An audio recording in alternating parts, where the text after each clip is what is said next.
Ouais, alors aujourd'hui, désolé, hein, il va y avoir des chiens qui vont aboyer, il va y avoir des avions qui vont passer.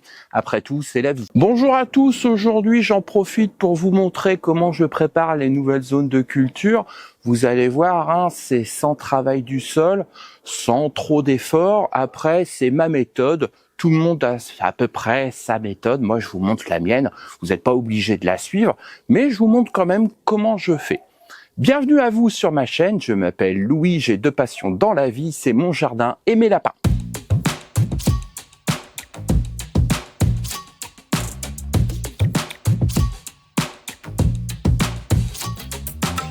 La première chose que je vais faire, c'est utiliser une bâche pour m'en servir comme gabarit. Vous allez voir tout de suite pourquoi.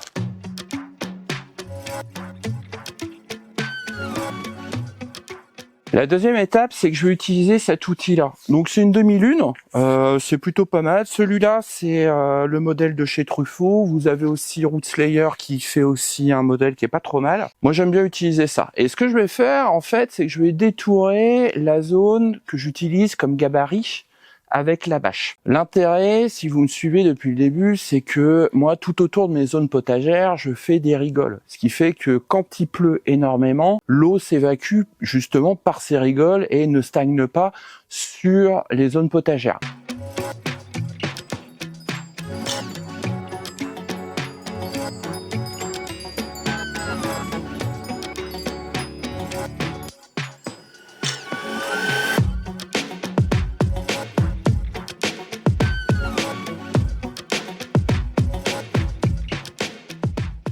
Mon rectangle est prédéfini, donc il est bien tracé. Maintenant, ce que je vais faire, c'est que je vais mettre du carton, parce que déjà, les vers de terre, ils adorent ça, et ça va boucher la lumière pour les plantes indésirables, notamment si vous avez regardé ma vidéo précédente, où je vous avais conseillé pendant le mois de septembre de planter des trèfles, enfin du trèfle blanc. Et ben ici, c'est une zone de trèfle blanc et une fois qu'ils n'auront plus accès à la lumière, ils vont se décomposer et ils vont libérer de l'azote et de la matière organique. Je le dis souvent en vidéo, mais les cartons de séparation de bouteilles, ils sont non imprimés, ils sont non plastifiés, ils sont parfaits pour le jardin.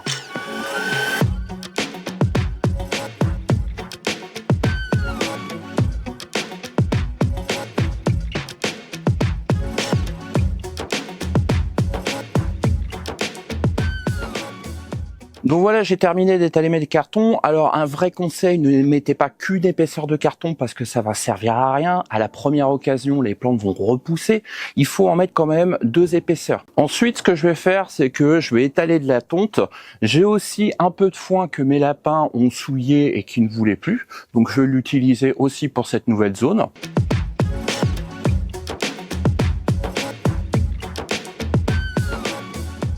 Et pour finir, j'ai du fumier de lapin.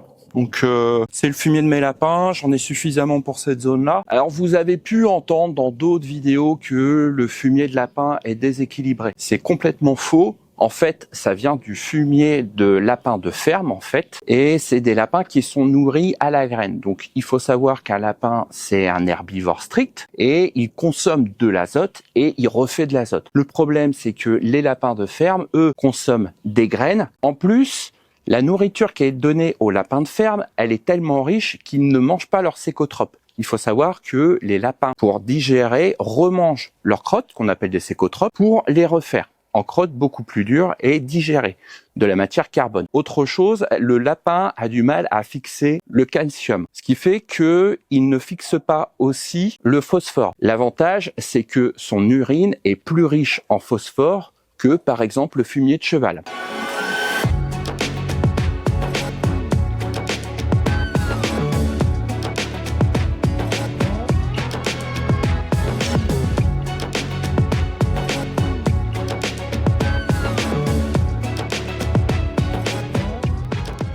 Et ensuite, ce que je vais faire, c'est que je vais arroser à l'urine. Donc c'est de l'urine diluée à 10% dans de l'eau et ça va permettre de faire un apport justement sur cette zone.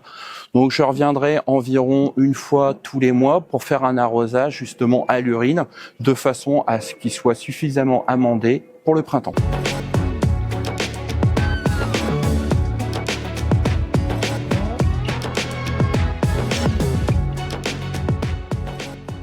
Pour finir, ce que je vais faire, c'est que je vais remettre cette bâche noire dessus. Alors pourquoi je mets une bâche? Très simplement parce que les merles viennent fouiller dedans.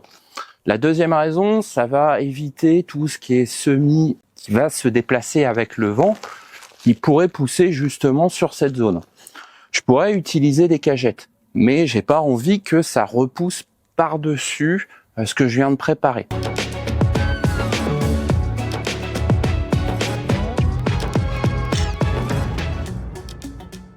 Donc voilà, cette zone potagère est maintenant terminée, elle sera opérationnelle au printemps 2025. Je vais pouvoir en profiter et pouvoir planter directement dedans. Merci d'avoir regardé la vidéo. Si la vidéo vous a plu, n'hésitez pas à vous abonner, à la liker, à la commenter si vous avez d'autres méthodes ou vous voulez échanger. Et moi, je vous dis à très bientôt dans d'autres vidéos et jardinez bien.